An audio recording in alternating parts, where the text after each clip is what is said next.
नमस्कार, स्वागत है आप सभी का आपके अपने ऑनलाइन इंस्टीट्यूट निशांत ज्ञान के यूट्यूब प्लेटफॉर्म पर। मैं नितिन उपाध्याय आप सभी का स्वागत करता हूं, अभिनंदन करता हूं आज के अपने इस वीडियो में। मित्रों, मैंने टेलीग्राम के जो मेरा पब्लिक ग्रुप है उसमें मैंने आप सभी को बता दिया था कि शाम के समय आज की जो वीडियो जाएगी वह आप सभी को ज़बरदस्त मोटिवेशन और आगामी शिक्षक भर्ती में 21 बैच को शामिल होने की जो प्रबल संभावनाएं बन रही हैं उस पर हम बात करने वाले हैं, वार्ता करने वाले हैं। निश्चित तौर पे कुछ लोग हमें इस विषय पर भी टारगेट करते हैं कि आपको ऐसा नहीं करना चाहिए, लेकिन मैं बता दूं जब आपकी बातें मार्केट में चलेंगी तभी न कहीं आपके लिए सकारात्मक होगा। इस बात को ध्यान रखिएगा। जो भी चीज़ें हो सकती हैं आपके हित के निमित्त मैं करने के लिए तैयार हूँ और लगातार अनवरत आपके लिए ही मैं काम कर रहा हूँ। ठीक है, इससे मैं आप सभी से एक ही वीडियो को शुरू करने से पहले एक ही रिक्वेस्ट मैं करना चाहूँगा। अगर आप सभी लोग 21 बैच से हैं या 22 बैच से हैं, किसी भी बैच से हैं, यह वीडियो देख रहे हैं, चाहे आप बीएड हैं चाहे आप डीएलएड हैं, तो निश्चित तौर पे मैं आपसे एक रिक्वेस्ट करता हूं, आप सभी लोग चैनल को ज़्यादा से ज़्यादा पहले सब्सक्राइब संख्या बल बढ़ाइएगा जिससे चैनल वेरीफाई हो जाए। उसके बाद क्योंकि वेरीफाई नहीं होता है, 1 लाख पे वेरीफाई होता है, उसके नीचे जो है तो कुछ समस्याएं हो सकती हैं। अगर हम आपके लिए खड़े होते हैं तो कहीं ना कहीं से रिपोर्ट वगैरह से समस्याएं आ सकती हैं, तो वेरीफाई होने के बाद ऐसी टेंशन नहीं होती है। ठीक है, तो आप सभी लोग ज़्यादा से ज़्यादा संख्या में चैनल को सब्सक्राइब करिए जिससे वेरीफाई जल्दी से जल्दी हो जाए।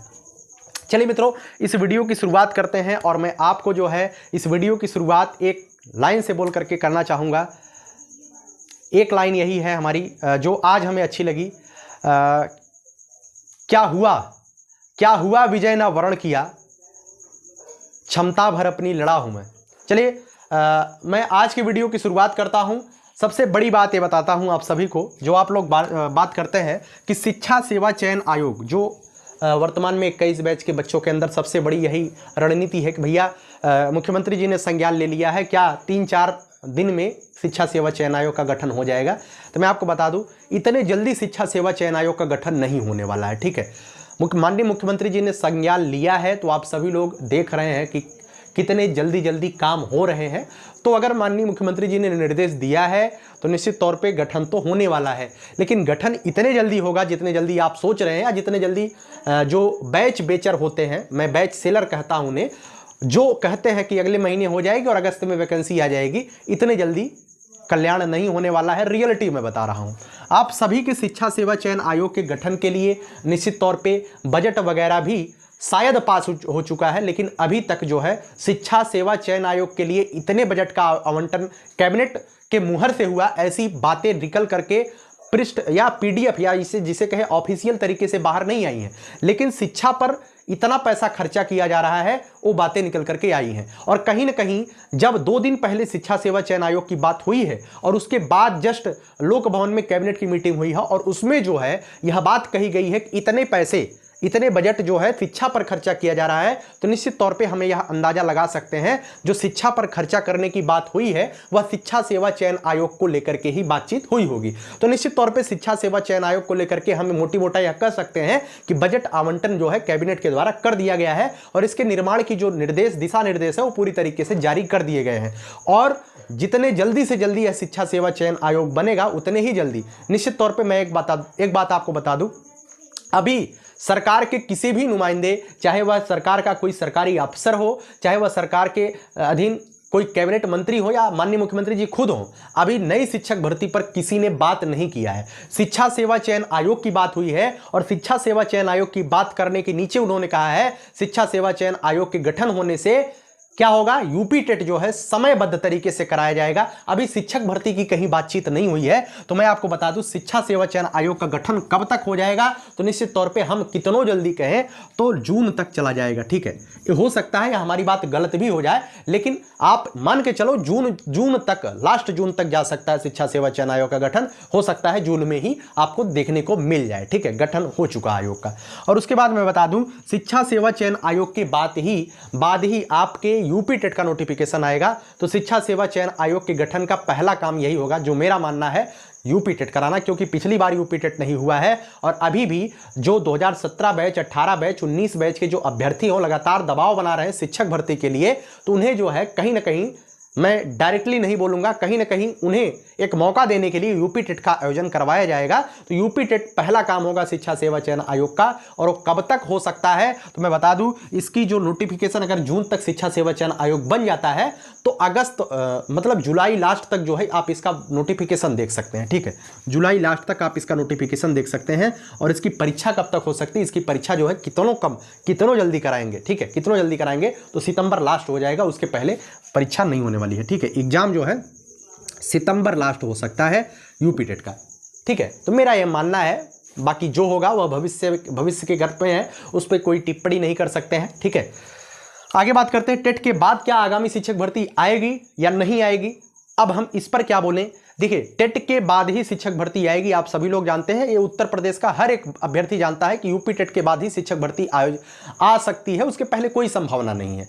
सीटेट से कोई मतलब नहीं होता है उत्तर प्रदेश की शिक्षक भर्ती को लेकर के, जब तक उत्तर प्रदेश में यूपी टेट नहीं होता है। हालांकि सीटेट पास कैंडिडेट भी शिक्षक भर्ती में उत्तर प्रदेश में शामिल हो सकता है, ऐसी जरूरत नहीं है कि आपको यूपी टेट पास होना पड़ेगा, लेकिन जब शिक्षक भर्ती आएगी तो यूपी टेट की बात की जाएगी, ना कि सीटेट की बात की जाएगी। वैसे तो सीटेट वर्ष में 2 बार हो रहा है। ठीक है, देखिए टेट के बाद आगामी शिक्षक भर्ती की क्या उम्मीद है, मैं इतना कह सकता हूं कि टेट के बाद, जैसे कि आप सभी की मैं बात करता हूं, 21 बैच के बच्चों की बात करता हूं, अभी आपका द्वितीय सेमेस्टर का रिजल्ट आया है, तृतीय सेमेस्टर का रिजल्ट मई के जो परीक्षा है मई के सेकंड वीक में होने की संभावना है। जो आपका रिजल्ट वगैरह की बात करें तो आपका रिजल्ट जो है, अगर मई लास्ट तक आपकी परीक्षा हो जाती है तो मैं इतना कह सकता हूं अगस्त लास्ट तक आपका नियमबद्ध तरीके से आपका रिजल्ट आ जाएगा, अगस्त लास्ट तक। ठीक है, अगस्त लास्ट तक आपका नियमबद्ध तरीके से जो है आपका क्या आ जाएगा, आपका आ जाएगा तृतीय सेमेस्टर का रिजल्ट। तो इसके बाद कुछ लोग हमें डायरेक्टली जो है डीएम मतलब टेलीग्राम पे, व्हाट्सएप के माध्यम से, इंस्टाग्राम के माध्यम से हमें ये कहते हैं भैया तृतीय सेमेस्टर का एग्जाम जल्दी हो जाए, आप इसके लिए जो है ट्विटर कैंपेन का आयोजन करिए जिससे सरकार पर दबाव बने। मित्रों, सब कुछ नियमबद्ध और चरणबद्ध तरीके से हो रहा है। फिलहाल आपकी परीक्षा के लिए कोई ऐसी आवश्यकता नहीं है कि आप सरकार तक अपनी बात पहुंचाएं, क्योंकि अभी आपका द्वितीय सेमेस्टर का रिजल्ट आया, अभी टीचिंग वगैरह चल रही है, तो आपके एग्जाम्स जो है मई के सेकंड वीक के बाद ही होंगे, तय है। और आपके रिजल्ट जो है अगस्त लास्ट तक ही आएंगे, हो सकता है सितंबर का 1, 2, 3, 4 हो जाए, 5 तक चला जाए सितंबर में। तो क्या आपका 4th सेमेस्टर नहीं चलेगा, 4th सेमेस्टर की औपचारिकता आपकी शुरू हो चुकी होगी। ठीक है, जो 18 महीने के बाद 4th सेमेस्टर की औपचारिकता शुरू हो जाएगी। ये जरूरी नहीं होता है कि आपका रिजल्ट आए तभी जाकर के शुरू हो। ठीक है, तो आप सभी लोग जानते हैं 11 अक्टूबर को आपका जो है आपका मतलब कि चलना शुरू हुआ था, 11 अक्टूबर को आपकी औपचारिकता चलनी शुरू हुई थी। ठीक है, क्या आपके सेमेस्टर की 11 अक्टूबर 2021 में, तो 11 अक्टूबर तक आपकी औपचारिकता समाप्त होगी। तो क्या 11 अक्टूबर को ही आपका एग्जाम हो जाएगा? अगर अगस्त लास्ट तक इसका रिजल्ट आता है तो आपका एग्जाम कब तक हो सकता है? मित्रों, 11 अक्टूबर तक आपका एग्जाम नहीं होने वाला है, तब तक जो है टीचिंग वगैरह चलेगी। आपका एग्जाम मैं मानता हूं कि अगर जल्दबाजी में होगा या आप सभी लोग उस समय अपने आप को एक्टिव कर पाएंगे तो आपका एग्जाम अक्टूबर कर रहा हूं 15 नवंबर के बाद ही होगा। ठीक है, 15 नवंबर के बाद ही आपका एग्जाम जाएगा, उसके पहले आपका एग्जाम नहीं जाएगा। क्या 15 नवंबर तक अगर आपका एग्जाम होता है आप अपने आप को पीछे पाते हैं? जी बिल्कुल, आप पीछे नहीं हैं। अब हमारी बातों को समझिए कि आप पीछे कैसे नहीं हैं। अगर 15 नवंबर तक भी आपका एग्जाम होता है, मैं कहता हूं आपका एग्जाम जो है नवंबर के लास्ट तक भी होता है, तो भी आप पीछे नहीं है। कैसे नहीं पीछे हैं मैं बताता हूं। जैसे कि इसका जो यूपी टेट है आपका सितंबर लास्ट तक इसका पेपर होगा, और इसका जो एग्जाम इसका जो है रिजल्ट वगैरह आएगा वो अक्टूबर के लास्ट तक आएगा, 1 महीना लग जाता है। तो अक्टूबर के लास्ट तक अगर इस तरीके से आयोग ने काम किया और जल्दी काम किया तो अक्टूबर के लास्ट तक आपके यूपी टेट का रिजल्ट आएगा, और आपका जो है 15 नवंबर तक आपका पेपर होने की संभावना रहेगी। तो क्या आप लोग ये जानते हैं कि अक्टूबर के लास्ट में टेट का रिजल्ट आएगा और उसके बाद डायरेक्ट 10 नवंबर को, 5 नवंबर को, 7 नवंबर को आपकी वैकेंसी आ जाएगी? नहीं भाई, इतनी जल्दी वैकेंसी नहीं आने वाली है। वैकेंसी कहीं भी हो, किसी भी राज्य को हो, और इतनी बड़ी संख्या में अगर वैकेंसी हो तो निश्चित तौर पे वह राजनीतिक तौर पे हस्तक्षेपित रहती है। ये बोलने में कोई गुरेज नहीं है और ये सही भी है। ठीक है, तो अगर अक्टूबर लास्ट तक इसका रिजल्ट भी आ जाता है और आप सभी का 15 नवंबर तक एग्जाम भी होता है, ठीक है, 3 दिन में आपका एग्जाम खत्म हो जाते हैं, आप सभी लोग जानते हैं। मान लीजिए आपके 20 नवंबर तक आपका एग्जाम होता है, तो आपका रिजल्ट कब तक आएगा आप बताइए? दिसंबर जनवरी। ठीक है, आप लोग रिजल्ट के लिए तब आपको संघर्ष करना। और एक चीज मैं बता दूं, पीएनपी के जो लोग हैं वो इतने मतलब कि आप ये नहीं कह सकते हैं कि आपको भर्ती से बाहर करने के लिए रिजल्ट बहुत लेट कर देंगे, आपका रिजल्ट अप्रैल में देंगे, ऐसा नहीं है। जब आपके सामने जो है वैकेंसी वगैरह देखने को मिलेगी तो एक काम जल्दी भी होगा, ठीक है। ये आप एग्जाम देंगे और आपका रिजल्ट भी बहुत जल्दी आएगा। मैं बता दूं 2015 बैच है, 2015 बैच 69,000 शिक्षक भर्ती में शामिल हुआ था। 2015 बैच का जो बैक पेपर वाले बच्चे थे उन्होंने अपना रिजल्ट मात्र 14 दिन में निकलवा लिया था चतुर्थ सेमेस्टर का, लेकिन बैक वालों का पेपर था वो। तो मैं आपसे इसका कहने का उद्देश्य क्या था? कहने का उद्देश्य ये है कि जब आपके सामने वैकेंसी होती है तो आप यह बोल सकते हैं कि वैकेंसी आ रही है, हमें उसमें मौका लेना है, आप जल्द से जल्द समयबद्ध तरीके से रिजल्ट देने का प्रयास करें। तो निश्चित तौर पे आप सभी लोग उस समय अगर आप लोग चाहते हैं तो आपका रिजल्ट जो है जनवरी लास्ट तक आ सकता है। अगर ये लोग बहुत लेट करेंगे तो, नहीं तो आपका 15 जनवरी के बाद आप रिजल्ट ले सकते हैं, अगर 15 नवंबर तक आपका पेपर हो जाता है, ठीक है। अब आपके लिए यहां पर जो है क्या पॉजिटिव बन रहा है? पॉजिटिव ये है कि जो वैकेंसी की बात होती है, वैकेंसी की बात मैं बता दूं, वैकेंसी अगर अक्टूबर लास्ट तक यूपी टेट होता है, जस्ट वैकेंसी नहीं आएगी। वैकेंसी जैसे आप अगर यूपी लेखपाल दिए होंगे या यूपी ट्रिपल एससी की परीक्षा देते हो तो आप जानते हैं यूपी ट्रिपल एससी की परीक्षा में लेखपाल का जो वैकेंसी आया था पूरी 2015 से चल रहा था कि वैकेंसी आ जाएगी, कल आएगी, उसके बाद पेट आया, पेट के बाद भी नहीं लग रहा था कि वैकेंसी आ पाएगी। कुछ लोग कह रहे थे लोकसभा चुनाव विधानसभा के बाद आएगी वैकेंसी, नहीं हुआ।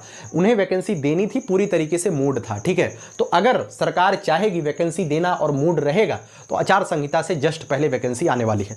अब आचार संहिता कब तक लग जाएगी? आचार संहिता आप सभी लोग जानते हैं मार्च महीने में लगने की प्रबल चांसेज हैं, मार्च के पहले सप्ताह में, ठीक है। हो सकता है 10 मार्च भी जा सकता है, ठीक है, 10 मार्च भी जा सकता है। मार्च के पहले सप्ताह में आपका जो है ये लग सकता है, क्या आपकी आचार संहिता लग सकती है। और आचार संहिता से जस्ट पहले वैकेंसी देनी होती है, आचार संहिता के बीच में वैकेंसी नहीं दी जाती है, ठीक है।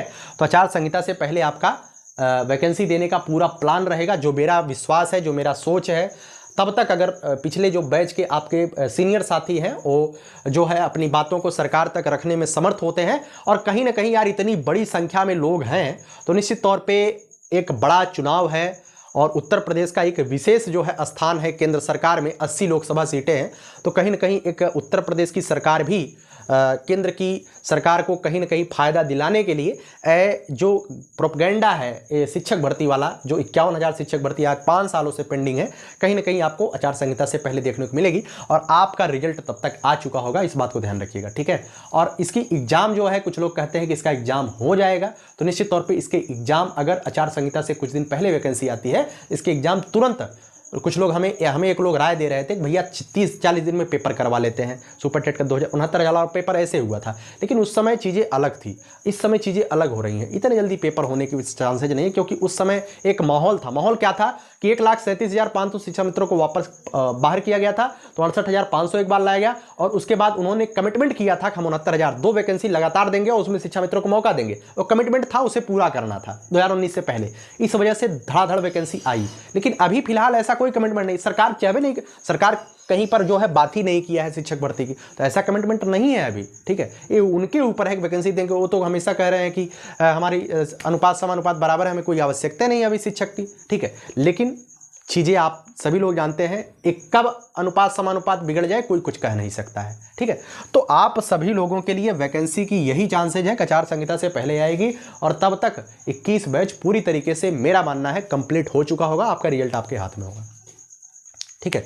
और आचार संहिता दिसंबर में नहीं लगेगी, आचार संहिता मार्च के पहले सप्ताह में ही लगने के चांसेज है, पहले भी ऐसे ही लगे हैं, ठीक है। और उम्मीद है कि आप सभी लोग समझ गए हैं। आसानी से अपने आप को पॉजिटिव लीजिए, सकारात्मक लीजिए, और सकारात्मक रह करके ही तैयारी करते रहिए। कुछ लोग जो है लगातार जो है सुपर टेट पे लग चुके हैं, जो अच्छे बच्चे हैं, जिन्हें लगता है कि डीएलएड आसान है उनके लिए, और 2 दिन पढ़ करके डीएलएड पास हो जाते हैं, तो मैं उनके लिए नहीं कहूँगा कि आप डीएलएड पर ध्यान दीजिए, लेकिन इतना ज़रूर कहूँगा कि अब जो है 2 सेमेस्टर तक कुछ भी हुआ, कैसे भी हुआ, आपने 1 दिन में पढ़ाई की, पास हो गए, 2 दिन में पढ़ाई किया, पास हो गए, लेकिन तृतीय और चतुर्थ सेमेस्टर में आप पूरी ईमानदारी से कम 1-1.5 महीना समय दे करके पढ़ाई लिखाई करिएगा। 1% भी अपनी तरफ से चूक मत करिएगा बैक लग जाए। अपनी तरफ से चूक मत करिएगा। वो फ्यूचर मतलब वो भगवान के हाथ में, ईश्वर के हाथ में है। बैक लग जाए तो अलग बात है, अपनी तरफ से चूक मत करिएगा बैक लग जाए, क्योंकि यहाँ पर बैक लगेगा तो आप सीधे, अगर वैकेंसी आचार संहिता से पहले भी आती है तो आप सीधे बाहर हो जाओगे, कोई उसमें कोई दो राय ही नहीं है, आप बाहर हो जाओगे। अभी तक जिनका बैक लगा है वो कंप्लीट करवा लेंगे, कंप्लीट हो जाएगा उनका, लेकिन इसके बाद अगर बैक लगता है आचार संहिता से पहले, खुदा न खास्ता वैकेंसी आ जाती है, तो आप पूरे तरीके से बाहर हो जाएंगे। ठीक है, मैं आप सभी से, आप हमारे छोटे भाई हैं, बड़े भाई हैं, आप हमारे आत्मीय हैं, तो मैं आपसे इतना जरूर कहना चाहूँगा, हल्के में मत लीजिएगा, तैयारी कर लीजिएगा। ठीक है, और सुपर टेट की तैयारी अगर आप कहीं ना कहीं से बैच लेकर के कर रहे हैं, तो मैं नहीं कह रहा हूँ बैच लेकर के तैयारी नहीं करनी चाहिए। एक रिदम बनता है पढ़ाई लिखाई का, आप कुछ भी करिए, मुझे उससे मतलब नहीं है, तैयारी करते रहिए, लेकिन इसको हल्के में मत लीजिएगा। मेरी तरफ से जितना सहयोग हो सकता है मैं सहयोग करने का प्रॉपर प्रयास करूँगा। सुपर टेट में वैकेंसी आती है, उसके लिए भी मैं प्रॉपर प्लानिंग कर रहा हूँ। निश्चित तौर पर कुछ दिनों के बाद मैं आपको बताऊंगा, उसके लिए भी मेरी कार्यक्रम चल रहे हैं। अच्छी तरीके से मैं भी मेहनत कर रहा हूं, आप सभी को बेहतर से बेहतर दिया जाए, और हमारी तरफ से जितना भी सहयोग हो सकता है मैं आपके लिए करने का प्रयास करूंगा। 1% भी मैं आपके भविष्य के साथ खिलवाड़ नहीं होने दूंगा। अकेला मैं आपके लिए खड़ा हूं, कभी भी कोई ज़रूरत होगी एक बार कहिएगा, मैं आपके लिए खड़ा रहूँगा। ठीक है, मुझे कोई ज़रूरत नहीं यार कि कोई मेरा साथ दे नहीं दे, आप लोग हमारे साथ है, बस इतना बहुत है। ठीक है, आप लोग हमारे साथ है, इतना मेरे लिए बहुत है, मुझे कोई समस्या नहीं है। आखिरी लाइन बोल करके वीडियो को समाप्त करूंगा। आप पढ़ाई लिखाई कर रहे हैं, अपने माता पिता के सपनों को साकार करने के लिए कर रहे हैं, तो आप सभी लोग ईमानदारी से पढ़ाई लिखाई करिए, तन्मय होकर के करिए। आपके जीवन में क्या चल रहा है क्या नहीं चल रहा है उससे मतलब नहीं, स्टडी फर्स्ट प्रेफरेंस दीजिए, और उसके बाद अपने सपनों को जो है फर्स्ट प्रेफरेंस पर रखिए, उसके बाद किसी दूसरे को प्रेफरेंस पर रखिए। ठीक है, चलिए हमारी आखिरी लाइन बोल करके वीडियो को समाप्त करूंगा। यही जज्बा रहा तो मुश्किलों का हल भी निकलेगा, जमी बंजर हुई तो क्या वहीं से जल भी निकलेगा। आज जो है आपने देखा, आज मैं उस पर वीडियो नहीं बनाया, न्यूज़पेपर की जो कटिंग आई है, कटिंग में देखा ना कि उत्तर प्रदेश में 1 लाख से अधिक शिक्षक पद शामिल रिक्त है, और इसकी वैकेंसी जो है केंद्र सरकार ने कहा है कि समयबद्ध तरीके से कराया जाए। कहीं ना कहीं कुछ लोग अभी यह कहेंगे कि यह लॉलीपॉप दे रहे हैं। मैं मानता हूं कि लॉलीपॉप सरकार आपको दे रही है, बच्चे धरना वगैरह कर रहे हैं, उनको मतलब कि घर बैठने के लिए ऐसा कर रही है। मैं इसे निगेटिव वे में नहीं लेता हूं, लेकिन कहीं ना कहीं बात तो चल रही है। अगर बात ही नहीं चलती मार्केट में तो आपके लिए सकारात्मक ही क्या था, लेकिन बात तो चल रही है। अगर बात चल रही है तो इस बात को ध्यान रखिएगा, काम कहीं ना कहीं होने वाला है। ठीक है, अभी आपने देखा कि जो है गूगल पे पर या फ़ोन पे पर या पेटीएम पर, यूपीआई पर अभी 1.1% सरचार्ज लगाने की बात चल रही थी। मार्केट में बात आई तो सरकार ने तुरंत नकार दिया, नहीं भाई ये पूर्णतः फर्जी खबर है, इसे फैला करके सरकार की छवि को धूमिल किया जा रहा है। लेकिन अभी कुछ दिन पहले की खबर है, 1.1% अफवाह था, लेकिन 0.1% या 0.3% की सरप्लस मतलब सरचार्ज का विचार जो है कैबिनेट में चल रहा है, सरकार कर रही है यूपीआई पर। जो पहले आप लोगों ने देखा, जो सरकार ने पूरी तरीके से खारिज कर दिया, पूरी तरीके से अफवाह है, लेकिन अभी आपने देखा कहीं ना कहीं सरचार्ज लेने की बात कैबिनेट में भी चल रही है, सरकार चलवा रही है। तो वही देखिए, अगर आपकी बात चल रही है, मार्केट में चल रही है शिक्षक भर्ती, भले ही सरकार के नुमाइंदे हों, अफसर हों, मंत्री हों, इसे खारिज कर रहे हैं एक सिरे से, हमारे यहाँ वैकेंसी नहीं है, बेसिक शिक्षा एकदम तंदुरुस्त चल रही है, लेकिन बात चल रही है, तो निश्चित तौर पे आपके लिए यही सकारात्मक है। ठीक है, चलिए यही जज्बा रहा तो मुश्किलों का हल भी निकलेगा, जमी बंजर हुई तो क्या वहीं से जल भी निकलेगा। न हो मायूस न घबराई अंधेरे से मेरे साथी, इन्हीं रातों के दामन से सुनहरा कल भी निकलेगा। मिलकर प्रयास करेंगे और बेहतर करेंगे। आपके सपनों को साकार करने में मेरी जो भी मेहनत हो सकती है, जितना भी मेहनत हो सकता है, मैं पूरी तरीके से करने का प्रयास करूंगा। वो दिन दूर नहीं जब आपके अपने और अपने माता पिता के सपनों को साकार होता हुआ मैं देखूंगा, और निश्चित तौर पे आप सफल जरूर होंगे। जो भी मेरे पास तन्मयता, प्रतिबद्धता, ईमानदारी से जुड़ा है और इस चीज़ को लेकर के जुड़ा है कि हमें एक दिन मास्टर होना है, वो दिन दूर नहीं जब आप शिक्षक की कुर्सी पर होंगे और अपने सपनों को साकार करके अपने आप को एक सुकून सा महसूस करवा रहे होंगे। ठीक है, चलिए मैं उसी दिन के वेट में हूँ कि आप कब इस योग्य होंगे और आप कब इस स्तर पे पहुँचेंगे। बहुत बहुत धन्यवाद। जय हिंद, जय भारत।